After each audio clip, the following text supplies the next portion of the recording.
As কুকিংয়ে তোমাদের সবাইকে স্বাগত। মাটন তো অনেকভাবে খেয়েছো, একবার এই পদ্ধতিতে বানিয়ে দেখো সিক্রেট মশলায়। তার জন্য নিয়েছি 700 গ্রাম মাটন, হাফ চামচ লবণ, হাফ চামচ লঙ্কার গুঁড়ো, 1 চামচ সাদা তেল মাখিয়ে 1 ঘন্টা রেখে দিলাম। এইদিকে একটা গোটা রসুন আর 8-10টা শুকনো লঙ্কা আর দারচিনি এটা বেটে নিলাম। এইদিকে কড়াইতে তেল দিয়ে দারচিনি ফোড়ন, লঙ্কা ফোড়ন দিয়ে দুটো কোচানো পেঁয়াজটাকে লালচে করে ভেজে নিলাম। ভেজে নিয়ে মিক্সিতে বাটা সেই মশলাটা দিয়ে মিক্সিং জার ধুয়ে জল দিলাম, দিয়ে পরিমাণ মতো দিলাম হলুদ আর দেবো কাশ্মীরি লাল লঙ্কার গুঁড়ো। দিয়ে মশলাটাকে খুব সুন্দর করে কষিয়ে নেব যতক্ষণ না কাঁচা গন্ধটা ছেড়ে যায়। মশলা থেকে বেশ সুন্দরভাবে তেল বেরিয়ে গেছে। এবার দেব 1 চা চামচ মতো টমেটো সস, দিয়ে আর একটু একটু জল দিয়ে মশলাটাকে কষিয়ে নেব।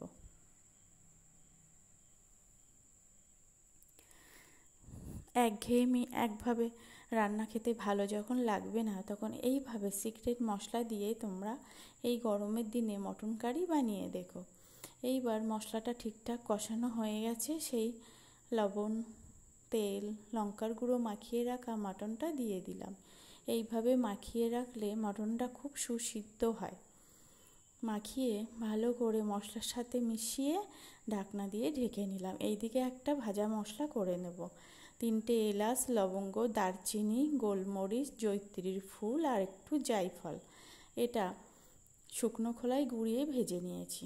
এইদিকে সেই ঢাকনাটা খুলে সুন্দর করে মশলার সাথে আরেকটু মিশিয়ে নেব আর কটা আলু দিয়ে দেব। মাটনটা ঠিক 10 থেকে 12 মিনিট কষিয়ে নেব, তার বেশি কষালে মাটনটা চিট হয়ে যায়, সিদ্ধ হতে চায় না। মটন কষানো আমার রেডি। এবার ফুটন্ত গরম জল দিয়ে দেব। গরম জল দিয়ে এটাকে একদম ঢেকে 1 ঘন্টা মতন লো টু মিডিয়াম আঁচে রান্না করে নেব। এইভাবে কড়াইতে ঢেকে লো টু মিডিয়াম আঁচে 1 ঘন্টা নরম তুলোর মতন হবে আর খেতে খুব দারুণ হয়। আর যদি তাতেও না সিদ্ধ হয়, একটা গোটা সুপারি দিও তোমরা। এই সময় দিলে মাটন দারুণ সিদ্ধ হয়, প্রেসার কুকারের দরকার হয় না। দিয়ে আমি 1 ঘন্টা লো টু মিডিয়াম আঁচে এটাকে রান্না করে নেব। 2-1 সময় ঢাকনা খুলে একটু নাড়িয়ে চাড়িয়ে দেব,